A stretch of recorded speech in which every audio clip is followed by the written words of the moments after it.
Quedémonos quietos. Bueno, buenas noches, amados hermanos, Dios les bendiga.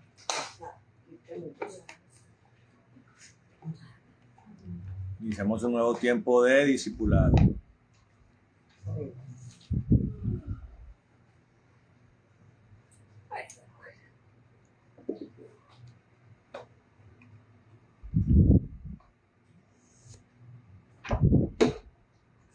Vamos a esperar que las personas se vayan conectando para arrancar a orar.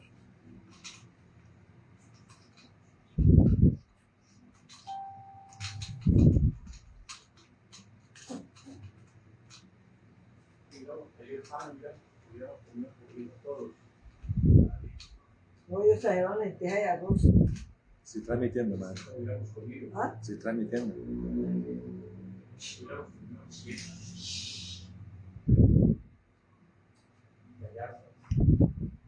Bueno, vamos a orar, mis hermanos amados.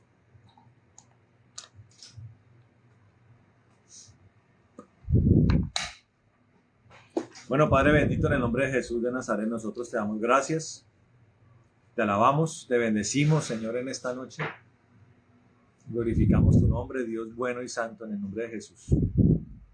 Señor poderoso, agradecidos nosotros, Señor, estamos, porque tu mano poderosa, Señor, tu manto, tu amor, tu misericordia, Señor, tu compasión, clemencia, bondad, Señor, benignidad, nos ha alcanzado en esta hora, Señor, en este nuevo día, Señor.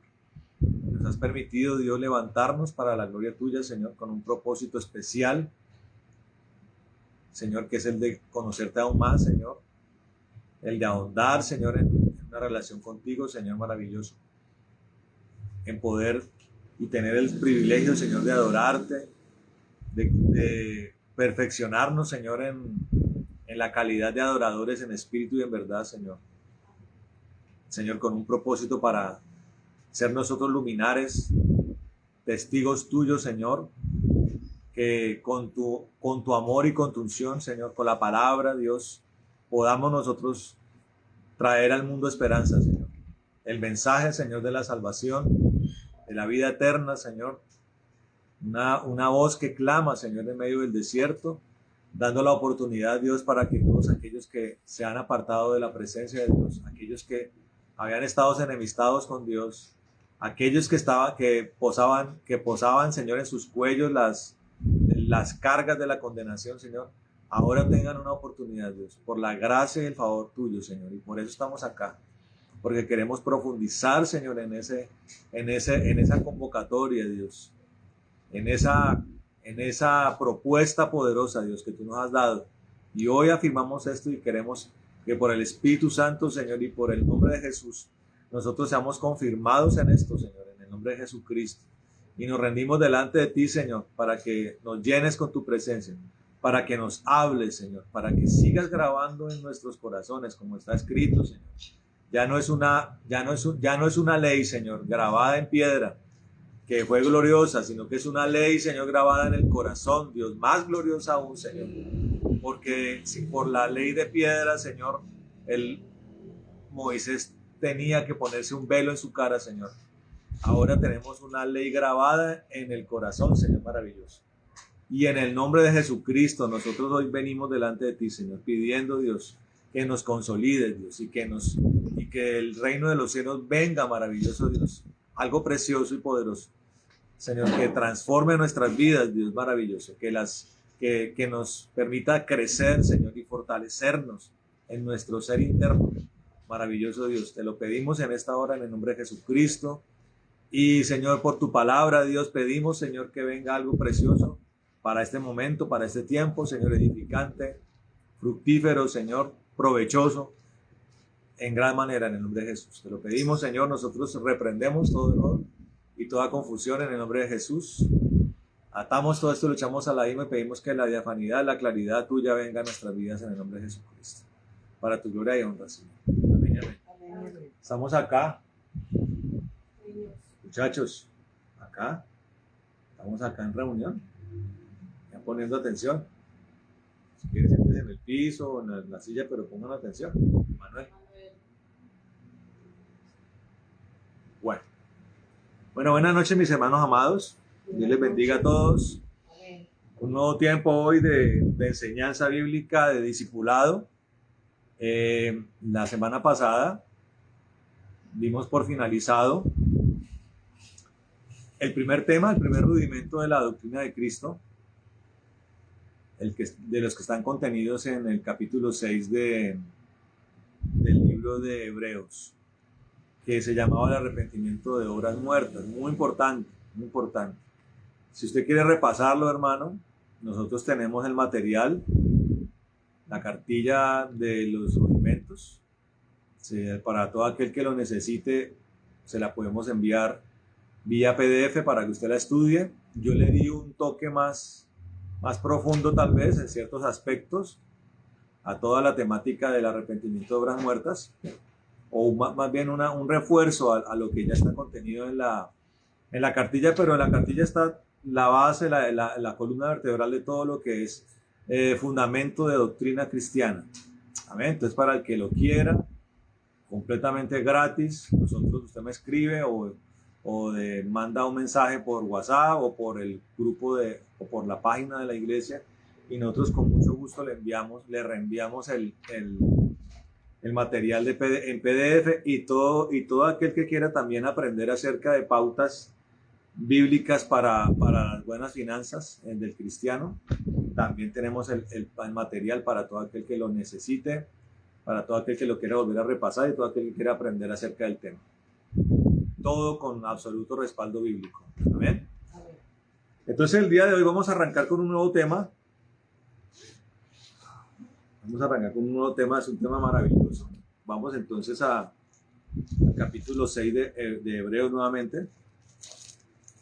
Capítulo 6 de Hebreos, Nuevo Testamento. Hebreos capítulo 6. Nos ubicamos allí para arrancar desde allí acerca de este nuevo tema, de este nuevo rudimento. Dice la palabra, recordamos lo que la palabra dice en el versículo 1 del capítulo 6, dice: por tanto, dejando ya los rudimentos de la doctrina de Cristo, vamos adelante a la perfección, no echando otra vez el fundamento del arrepentimiento de obras muertas, primer fundamento, que fue el que ya vimos, todo este tiempo estuvimos viendo ese. Segundo, de la fe en Dios. El tema de hoy es la fe en Dios. Ahora, es un tema supremamente fundamental, y lo es porque la fe es la llave, es la herramienta por excelencia para abrir las puertas de los cielos y para agradar a Dios. Amén. Para que usted dice de que es la llave por excelencia. Pues la llave por excelencia para agradar a Dios y abrir las puertas, los portales del cielo. Amén. Entonces, dicho esto,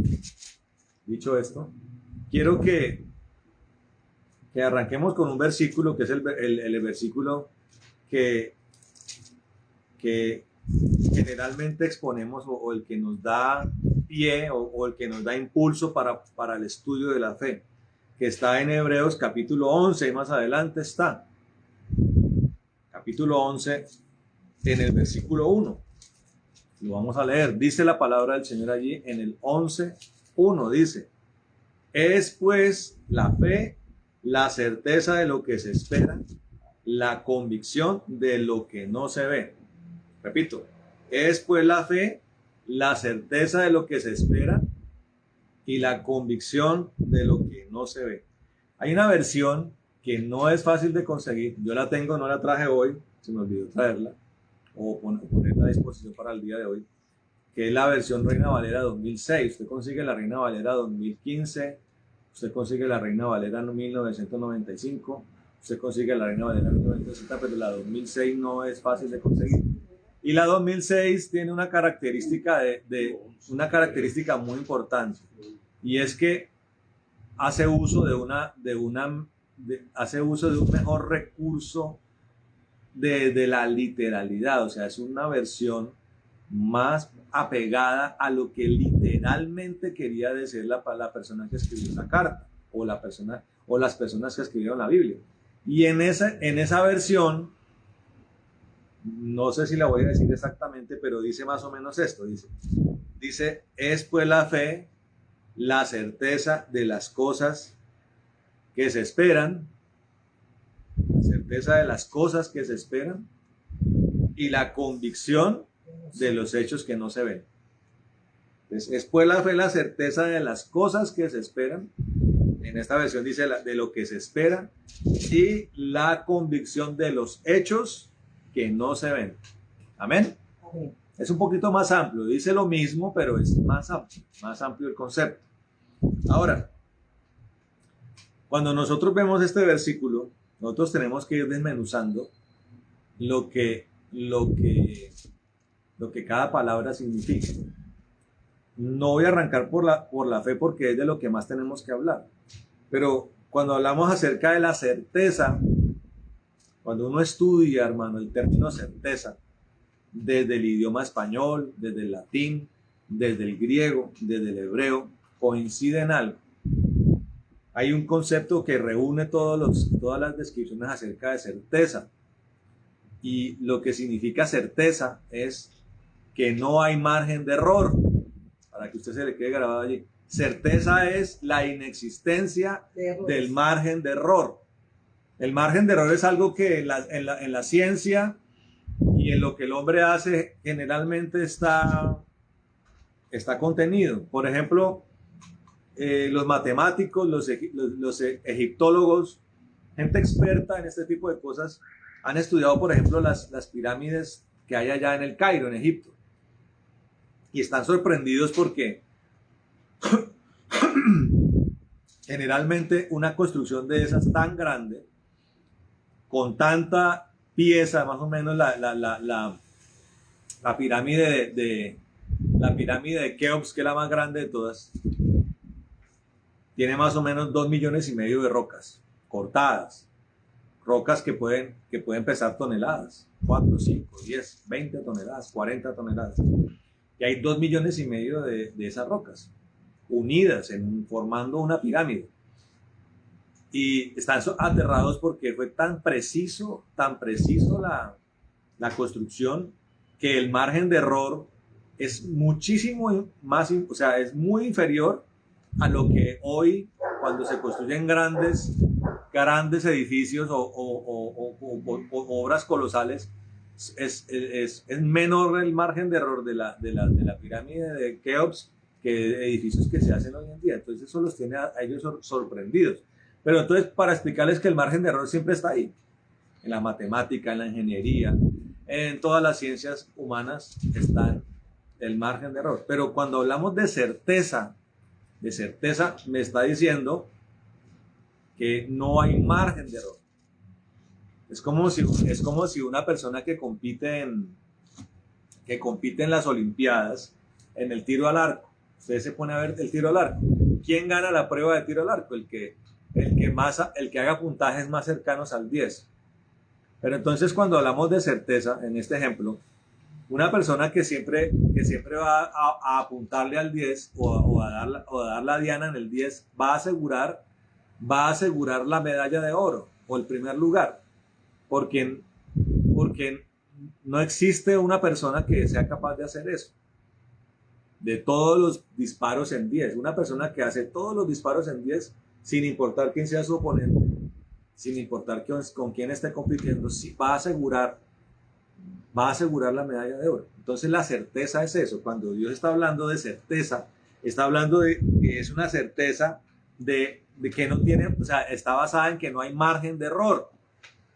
Entonces dice después la fe, la certeza, y comienza a describir lo que es la fe. Aquí nos está arrojando un concepto de fe, pero vamos a estudiar la fe desde el concepto mismo, desde el significado de la palabra, de dónde viene, de qué palabra del hebreo viene, y qué significa, de qué palabra del griego viene, y qué significa.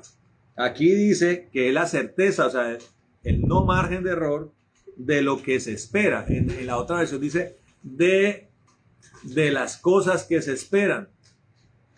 ¿Sí? de las cosas que se esperan o de las cosas que aún no han ocurrido, pero que por certeza van a ocurrir. Y de los hechos, o sea, de las circunstancias, de los actos, de los acontecimientos que no se ven, pero que van a ocurrir. De eso está hablando Dios. Ahí arranca el Señor hablando acerca de la fe. De la fe. Ahora, cuando hablamos de la fe en Dios, cuando nosotros hablamos de arrepentimiento de las obras muertas, hicimos un ejercicio de lógica y de una regla de 3 que nos decía que si hay obras muertas, entonces por ende, hay obras vivas. Entonces, el ejercicio de estudio nos llevó a decir cuáles eran las obras vivas y cuáles eran las obras muertas, basado en la Biblia. Ahora, cuando hablamos de la fe en Dios, o sea, el rótulo del rudimento no simplemente dice la fe, dice la fe en Dios. Aquí hacemos exactamente lo mismo, un ejercicio de regla de 3, un ejercicio de premisas y de conclusión lógica. Si la palabra me está diciendo a mí que hay una fe en Dios, me está diciendo que me está tratando de resaltar de que esa es una fe auténtica. Por ende, si hay una fe auténtica o una fe verdadera, que es la fe en Dios, ¿en cuál Dios? El Dios de Israel, el Dios que creó los cielos y la tierra, el Padre de nuestro Señor Jesucristo, nuestro Señor Jesucristo. Hay una fe verdadera en ese Dios, el Dios verdadero. Por ende, por tanto, ahí entonces podemos hablar también de fe que no es verdadera, o de fe en algo que de lo cual ya no podemos decir que hay certeza o que hay verdad. Porque hoy podemos ver un grueso de la gente. Si usted se pone a examinar al ser humano uno por uno, es muy raro el ser humano que diga no tengo fe en nada. Cuando usted analiza lo personal de cada ser humano tiene una fe en algo.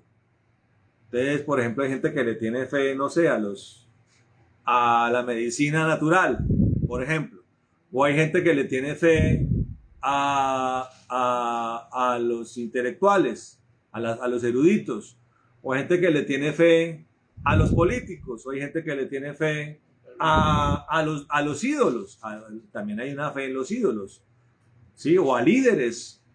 Pero estamos hablando de que esa fe, como no está depositada en el Dios verdadero, es una fe infructuosa, efímera, imperfecta y en muchos sentidos ilusoria y defraudante. O sea, ya estamos hablando de una fe en la que no hay garantía, no hay ni garantía ni ninguna certeza de nada. Pero la fe en Dios me dice a mí que hay una certeza, o sea, no hay margen de error acerca de las cosas que se esperan o de lo que se espera. Entonces, cuando nos preguntamos qué es lo que se espera, nos tenemos que poner a pensar qué es lo que esperamos o qué es lo que se espera. Ahí la respuesta puede variar y tendríamos que partir desde la intención o la motivación o la inspiración que existe para que alguien busque a Dios.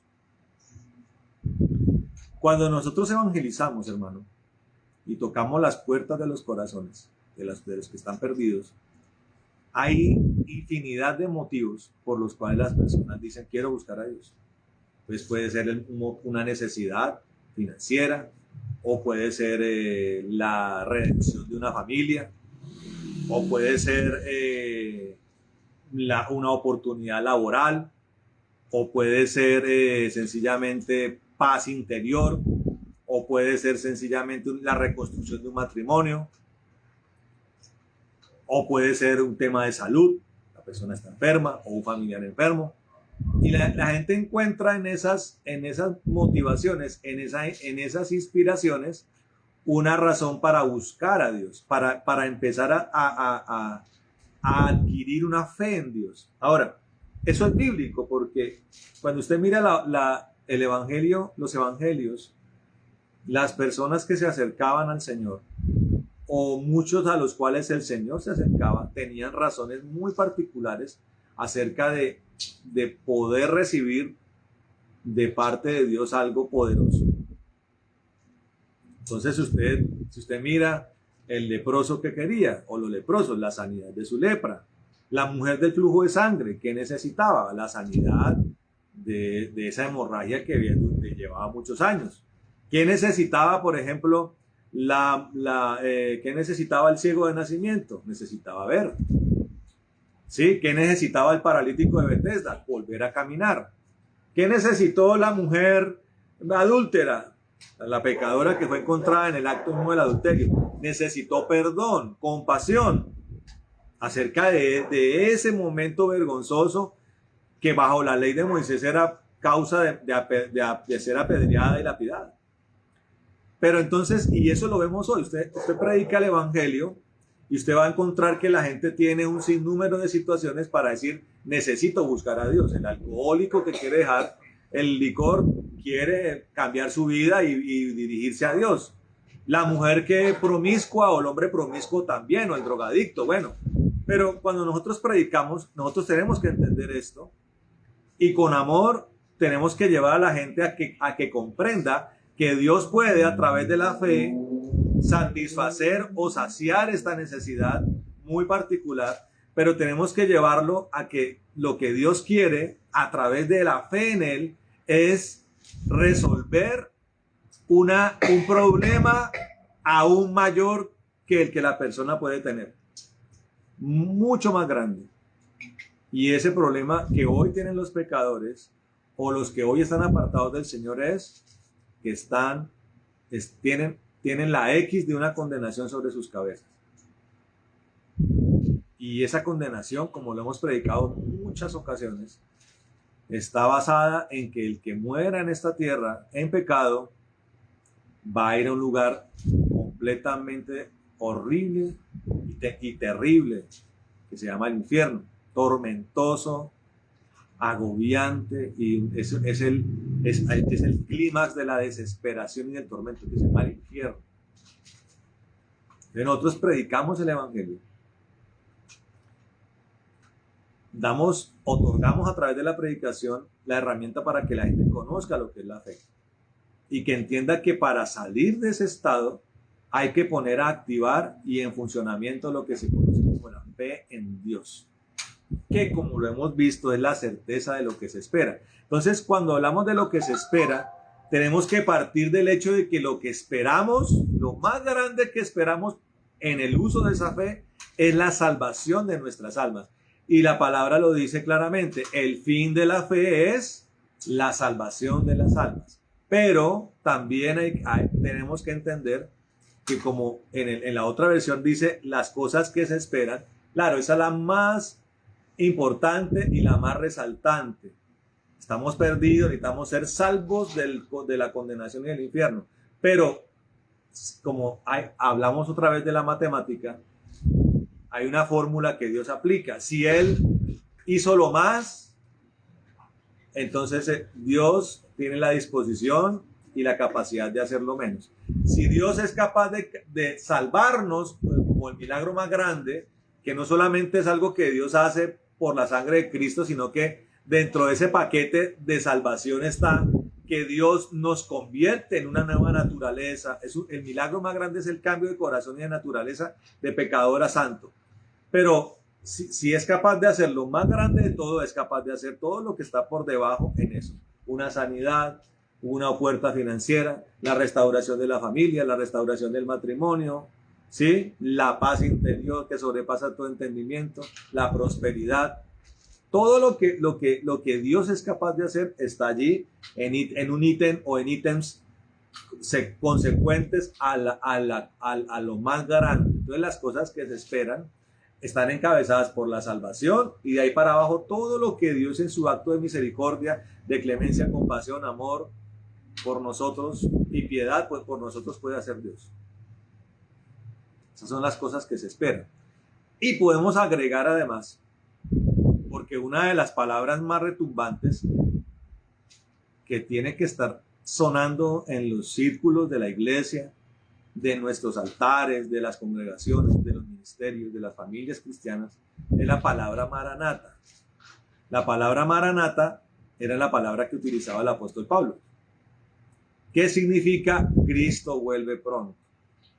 Entonces, dentro de todo eso que nosotros esperamos en Dios, hay una espera muy particular, muy deseada, que es la venida o el advenimiento nuevo del Señor Jesucristo. Ya no otra vez como hombre, ¿no? Ya esa primera venida ya Él la cumplió a cabalidad, la desarrolló, la consumó en la cruz del Calvario, resucitó entre los muertos al tercer día y ascendió a los cielos. Ya Él vino la primera vez. Esta espera particular es el retorno de Cristo a la tierra. Ahora, el apóstol Pablo dice que no todos estaremos en ese momento, ¿sí? Que algunos dormiremos. Cuando el apóstol Pablo dice que algunos dormiremos, quiere decir que algunos partiremos o muchos partiremos antes del retorno del Señor a la tierra. Pero entonces, sea que el Señor venga y estemos nosotros allí, o sea que Dios nos llame a su presencia, nuestro encuentro con Cristo es la espera más particular e importante que nosotros podemos tener. Y la fe en Dios está dirigida, como dice que es para la salvación de las almas, que se traduce en que la salvación de las almas es un encuentro con Cristo, un habitar con Cristo eternamente. También esa misma fe debe ser usada para capacitarnos y para prepararnos para el momento de su regreso. Amén. Para el momento de su regreso. Cuando hablamos de las cosas que se esperan, estamos hablando de lo que esperamos en Dios, salvación, la venida de Cristo, todo lo que viene aparte de eso, que ya tendría que ver más con la convicción de los hechos que no se ven. O sea, todos esos hechos que hacen parte del plan de Dios, de las promesas de Dios, de la voluntad de Dios, que tienen que hacerse realidad en nuestro peregrinaje, en nuestra preparación para encontrarnos con Él y en nuestro transcurrir en esta tierra como hombres y como pueblo de Dios. Amén. Todos los hechos, todo el plan, el designio de Dios en detalle para nuestra vida particular, para nuestra familia cristiana, para la iglesia. Cada cosa particular que Dios ha destinado, que Dios ha trazado, para esas cosas también la fe ha sido dispuesta. Para que haya certeza de que cada cosa, cada elemento, cada ladrillo, cada suceso, cada acontecimiento dentro del plan de Dios va a ocurrir. Amén. Dios lo dijo, Dios lo hace. Y es aplicable a lo que Dios ha dicho, a lo que Dios ha prometido. Amén. Que puede ser desde lo general. Dios promete que está con nosotros, Dios promete que nos defiende, Dios promete que su diestra de justicia se levanta a nuestro favor, Dios promete que nos guarda, Dios promete que nos prospera, Dios promete que nos sana, ¿sí? Y hasta lo individual de las cosas particulares que Dios ha determinado para cada uno de nosotros. La palabra dice que esa fe está dispuesta para que tengamos certeza de que cada cosa que Dios ha dicho para nosotros particularmente va a cumplirse. Si Dios lo ha dicho, Dios lo hace. Ahora, aquí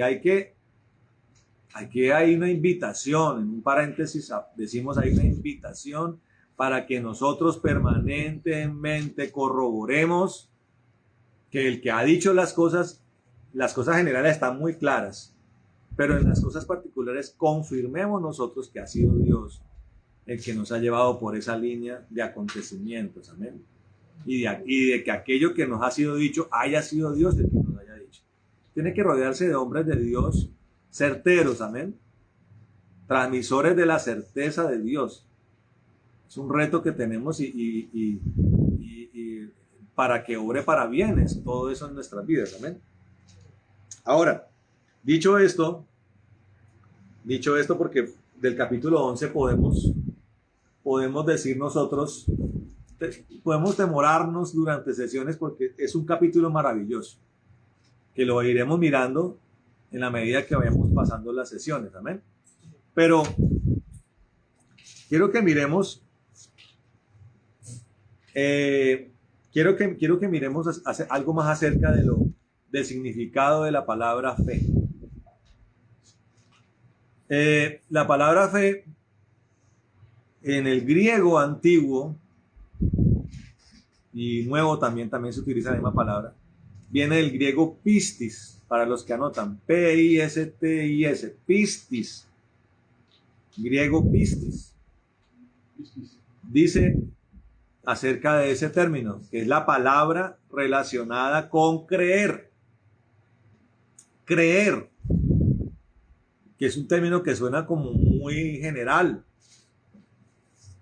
o muy aplicable a un sinnúmero de frases o de conceptos. Pero para poderlo entender mejor, ¿Cómo lo deletrean? P-I-S-T-I-S, pistis, como suena, pistis, en el griego. En el hebreo, la palabra es amán. Amán en el verbo como tal es amán, que significa estar firme, aguantar, ser fiel, ser veraz, aferrarse, confiar, tener fe, creer.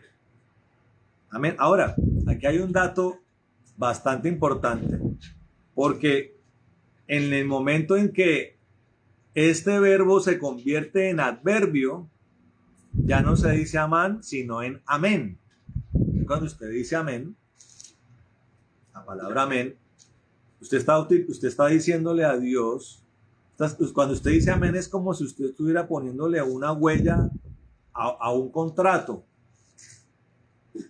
¿Sí? Cuando usted le dice amén a Dios, usted está diciéndole a Dios, Señor, tú has prometido, yo digo amén, yo deposito mi absoluta confianza en lo que tú me has dicho. Y además de eso, porque usted tiene que entender, hermano amado, que la obra que Dios hace, que Dios hace con su pueblo es una obra de doble vía, amén. Nosotros con Dios tenemos un contrato. Cuando nosotros creemos en Jesús, nos arrepentimos, nosotros desarrollamos un contrato con Dios. Y los que conocen de leyes saben que los contratos tienen obligaciones y responsabilidades que mutuamente las partes tienen que cumplir. Entonces, de parte de Dios, Dios está claro, dice, el que cree en mi Hijo, yo movilizaré el reino de los cielos a favor de él. Ahora, nosotros, cuando decimos amén en el adverbio de amán, de creer, de fidelidad, de estar firme, lo que estamos diciendo es, Señor, yo voy a hacer mi parte. ¿Cuál es mi parte? No te abandonaré, no te dejaré, me aferraré a ti, te seguiré, te obedeceré, te amaré con todo mi corazón, te obedeceré. Esa es nuestra parte. Cuando decimos amén, estamos comprometiendo a eso. De hecho, somos muy indiscriminados en decir amén, ¿no? Y nos emocionamos y amén, amén, amén, amén allí. Y Dios está escuchando todas esas cosas. O sea, Dios va a demandar muchas cosas de nosotros con tantos amenes, ¿correcto? Pero fíjese que ni siquiera entendemos lo que hablamos. Y el amén es el adverbio de amar, de creer, de deposito toda mi confianza en Dios. ¿Correcto? Y yo voy a hacerme digno de la confianza de Dios, porque es una cosa de doble vía. Entonces, resulta que cuando hablamos de fe, cuando hablamos de amán, cuando hablamos de pistis, hay dos versos. El Antiguo Testamento no abunda en la palabra fe, que es curioso, o de pronto no la utiliza de la misma manera. Pero cuando hablamos de fe en el sentido completo, en el sentido propio de la palabra fe, hay dos versículos que reúnen en el Antiguo Testamento. El Nuevo está repleto de eso. En el Antiguo Testamento hay dos versículos que en su integralidad y en el sentido propio de fe me hablan de fe. El primero de ellos es, vamos a mirarlo en Deuteronomio 32. Deuteronomio 32.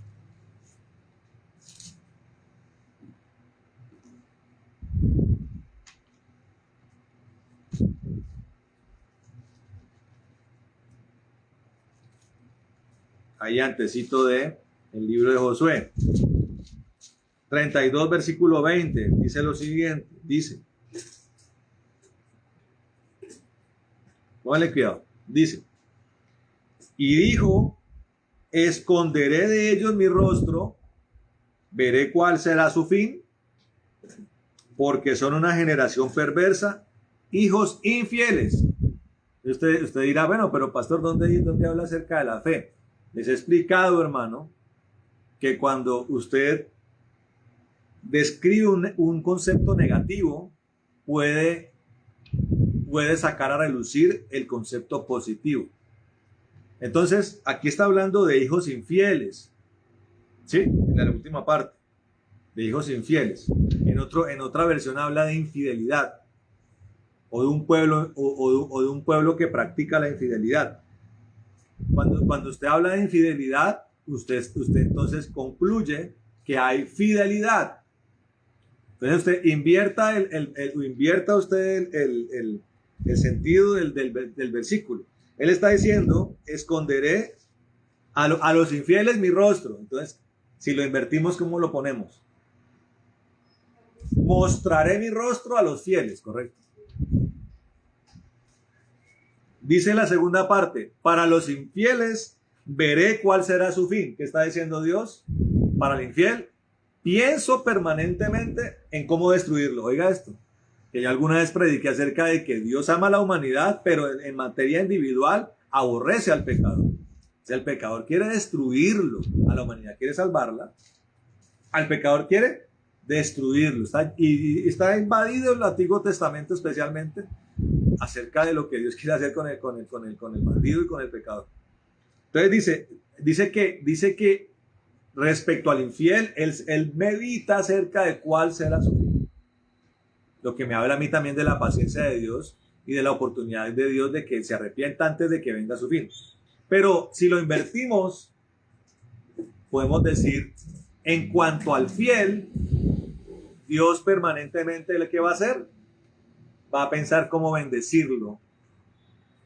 Y la palabra lo dice, los pensamientos de Dios para los justos son permanentemente para el bien.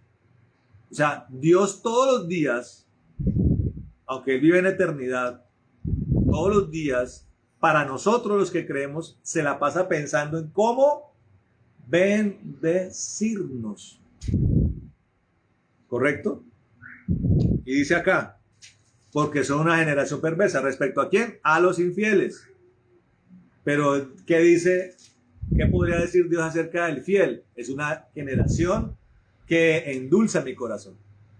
Así como decía el Señor, el Padre de su Hijo Jesucristo, la voz que retumbaba en el cielo, decía, he aquí mi Hijo amado, en quien tengo complacencia, ¿correcto? ¿Por qué despertaba el Señor Jesús complacencia? Porque era el ejemplo máximo de ¿qué? De fidelidad. ¿Qué es fe? ¿Qué es qué? ¿Qué es pistis? ¿Qué es amán? Es fidelidad. Fidelidad. Ahora, porque podemos también pensar muchas cosas de la fidelidad. Ay, miren ese hombre que vaya con la mujer, le cogió la mano, ese hombre es fiel. Pero puede ser que el hombre le coja la mano en público, pero en la casa le pegue. O en público le coge la mano a la esposa y tras bambalinas es infiel, tiene a otra mujer. Entonces es curioso porque hay un versículo que me resalta, el estudio bíblico me resalta un versículo que me describe la fidelidad. Y suena un poquito extraño. Antes de mostrarle el segundo versículo, que ya es mucho más específico, que es el de Habacuc, que es recitado después en el Nuevo Testamento. Pero miremos este versículo que está en Isaías 22. Isaías 22, busquémoslo. Isaías 22, en el versículo 23. Isaías 22, versículo 23. Me corto acá yo.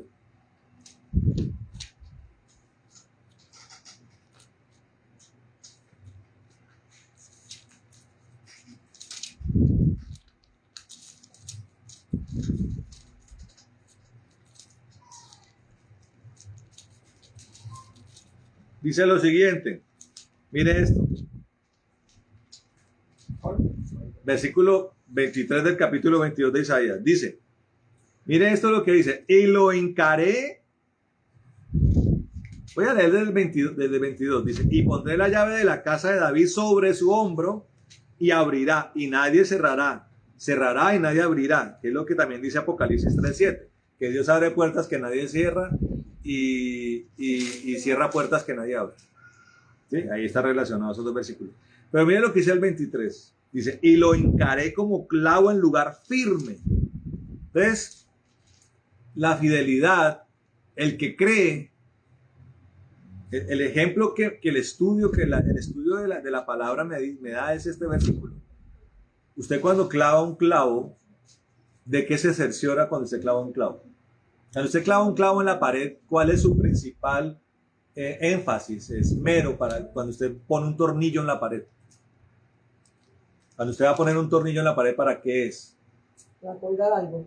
Pero ¿de qué tiene que cerciorarse? ¿De qué? Cuando los técnicos que ponen o los tipos que saben poner los soportes de la televisión le dicen, señora, voy a probarse lo que hacen.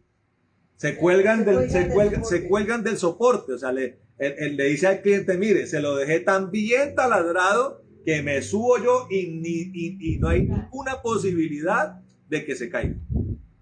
Ahora, esto necesita de dos cosas, ¿no? Porque si usted llega ahí, usted puede poner el mejor tornillo, utilizar el mejor taladro. Pero si usted lo está haciendo en una pared, una pared hueca o arenosa, se va a caer eso. Usted necesita poner el tornillo en un lugar fuerte, de cemento fuerte, o en piedra, pero tengo que utilizar un taladro que taladre la piedra y poner el tornillo ahí. ¿Con qué está relacionado? Pues con lo que la palabra dice. ¿Dónde tengo que construir la casa? La roca. Sobre la roca. Entonces la fidelidad es algo que tiene que fortalecerse y desarrollarse en el contexto de construir sobre la roca. Entonces dice que se pone el clavo en lugar firme y será por asiento de honra en la casa de su padre. O sea, un clavo que nadie lo puede mover, nadie lo puede sacar. Eso es la fidelidad delante de los ojos de Dios, amén. Y es la fidelidad de la que me está hablando este versículo. Ahora, entonces empezamos a utilizar el concepto de que ese clavo me habla de alguien digno de confianza. Dios es fiel, porque Él es perfecto. Dios no tiene margen de error. Ahora, Dios quiere darnos las herramientas para que nosotros nos convirtamos en alguien digno de confianza. Y aquí hay varios pasajes que me pueden hablar de eso. Por ejemplo, el Proverbio 25.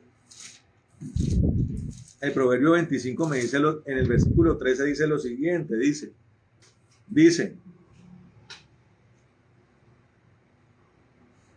25:13 dice esto, como frío de nieve en tiempo de la siega, así es el mensajero fiel a los que envían, pues al alma de su Señor da refrigerio. Ahora, obviamente tendríamos que entender el lenguaje agropecuario de lo que está diciendo allí, ¿no? Parece ser que en ese lugar, Israel, lugares de la tierra en los cuales hay 4 estaciones, pareciera ser que para el momento de la siega, o sea, el momento de la cosecha, se necesita que venga un viento especial que sople sobre el cultivo. ¿Sí? Entonces dice, como frío de nieve en tiempo de la siega, así es el mensajero fiel a los que le envían. Ahora, en épocas de monarquías, las personas de más alta confianza tenían que ser los mensajeros. Tenían que dar su vida por llevar el mensaje de un lugar a otro. Dice, pues al alma de su Señor da refrigerio. O sea, Dios está buscando hombres y mujeres que desarrollen en su corazón confianza. Y fíjese que la palabra nos invita, y en términos apostólicos, a que nos convoca y nos exige a que no seamos hombres ni mujeres de doble ánimo. Tan nocivo es esto, hermano, que el apóstol Pablo dice, no se junte con ellos. Desconfíe del de doble ánimo. No proyecte nada, no planifique nada, no cuente en ningún momento con el de doble ánimo. Porque el de doble ánimo es carente de confianza. Tiene carencia de confianza. Y la palabra dice que el carente de confianza es alguien impuro de corazón. Hay impureza de corazón. Hay un cortocircuito allí que no logra la persona porque no es digno de confianza. No le saca músculo a la confianza delante de los ojos de Dios. Entonces, y mire lo que dice el primer libro de Samuel. Acá sí vamos a terminar el primer libro de Samuel. Capítulo, y se utiliza el mismo término.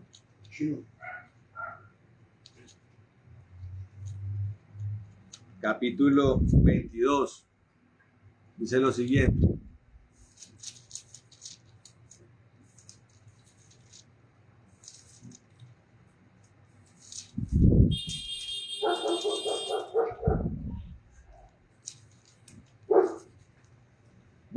Versículo 14. Dice lo siguiente. Dice, entonces Ahimelech respondió al rey y dijo, ¿y quién entre todos tus siervos es tan fiel como David, yerno también del rey, que sirve a tus órdenes y es ilustre en tu casa? Que después el Señor llama a David el rey conforme a su corazón. Amén. Ahora, ¿en dónde descolló la dignidad de confianza de David, por ejemplo? David falló y recibió las consecuencias de eso, pero David tuvo una característica muy especial. Y es que en cuanto a lo que directamente Dios le habló a él, que tenía que hacer, David fue un hombre que desarrolló la confianza delante de los ojos de Dios, porque todo lo que Dios le dijo que hiciera, David lo hizo a cabalidad. Esa fue la diferencia entre David y Saúl. Por eso Saúl fue despreciado, porque Dios le hablaba y Saúl o no lo hacía o lo hacía a su manera. Pero David fue un hombre un rey conforme al corazón de Dios, porque Dios lo que le decía, David durante todo su reinado se encargó de que lo que Dios le decía a él lo hacía a cabalidad. Esa es la dignidad de confianza. ¿Correcto? Y con este versículo terminamos, para continuar dentro de 8 días, para seguir con el tema, porque tenemos todo el tiempo que queramos para enseñar este asunto. En el libro de Isaías, capítulo 47.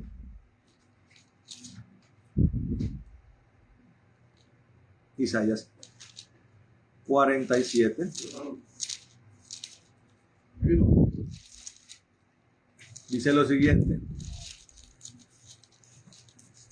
Versículo 7 dice. Como que lo anoté mal. Bueno. 47. No, la anoté mal. Bueno, vamos a dejar ahí, pero creo que la idea está clara, ¿cierto? Dentro de 8 días seguimos y vamos a partir de algo muy bonito, y es en qué parte del Antiguo Testamento. El otro versículo es el de Habacuc, ¿no? El otro versículo que me hablaba, 2 versículos que me hablaban del pistis y de lo que significa profundamente la palabra fe, que es el libro de Habacuc. Dice Habacuc 2:4, creo que es: el justo por la fe, o sea, por la fidelidad, vivirá. Amén. Dentro de 8 días, hermano amado, dentro de 8 días vamos a empezar a hablar en qué parte del Antiguo Testamento se utilizó por primera vez la palabra amán. Va a ser muy lindo, amén. Vamos a ver esto con profundidad para que aprendamos y lo pongamos en práctica en nuestras vidas, amén. Vamos a orar. Bueno, Padre bendito, en el nombre de Jesús de Nazaret, te damos gracias por este tiempo precioso, Señor, por la oportunidad, Dios, de predicar tu palabra, Señor, de poder ser un instrumento, Dios, para bendecir a nuestros hermanos y yo también ser bendecido, Señor. Y yo también, Señor, soy el primero que soy edificado, Señor. Gracias por tu revelación. Gracias por lo que nos regalas, por lo que nos das, Señor. Te pedimos que sea gratamente provechoso. Dios, y todo aquel que vea esta enseñanza, Señor, le sea de mucha bendición, Señor. Porque viene de ti, Padre. Yo te pido, Señor, que el fruto sea rebosante en sus vidas, que se cimente ahí en su corazón y que dé, Señor, prosperidad al 30, al 60, al 100 por uno, para la gloria tuya y para tu alabanza. Oramos, Señor, por todo este pueblo para que lo lleves en paz a sus aposentos, en bendición, Señor, con sus familias y que pueda fortalecer en medio de nosotros todos los lazos de hermandad y los lazos, Señor, de amor en el nombre de Jesús. Que todas estas pautas sean provechosas para caminar contigo, Señor, para que veamos tu rostro, para que sea palpable, Dios, la realidad tuya en nosotros, en el nombre de Jesús. Bendiciones para todos mis hermanos. Bendito Señor, gracias. Oramos como lo hizo Aarón, que tú nos bendigas y nos guardes. Haga resplandecer tu rostro sobre nosotros, ten de nosotros misericordia, Señor. Alces tu rostro sobre nosotros y coloques en nosotros paz. En el poderoso nombre de Jesús, que nos bendigas, que ensanche nuestro territorio, que tu mano esté con nosotros y nos libre de todo mal para que en el nombre de Jesús. Amén y amén. Bueno, mis hermanos, Dios les bendiga. Un abrazo para todos, les amamos mucho. Tengan buena noche. Mañana nos vemos en el culto de enseñanza bíblica virtualmente a las 6 de la tarde. Un abrazo para todos. Amén, amén.